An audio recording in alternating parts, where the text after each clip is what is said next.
కాటుక వెడితే కన్యాకుమారిని నా కళ్ళు చూడపోతివి బొమ్మల నడుమ బొట్టు వెడితే పల్లెతనంగుంటను నిన్నే ఇడిసి పెట్టను అవ్వయ్యకు చిన్నదాన్ని శివంగి పిల్లను చిన్న చూపు చూస్తే నిన్ను నేను ఇడిసి పెట్టను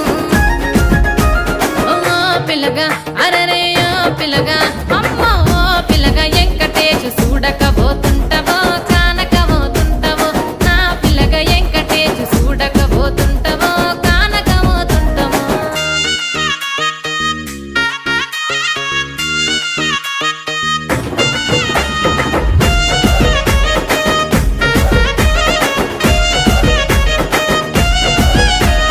మన ఊరిలో నన్ను మించే అందమెవరికున్నదో అందగత్తె నేను రో ఆస్తి పాస్తులెన్ని ఉన్న నిన్నే కోరుకుంటా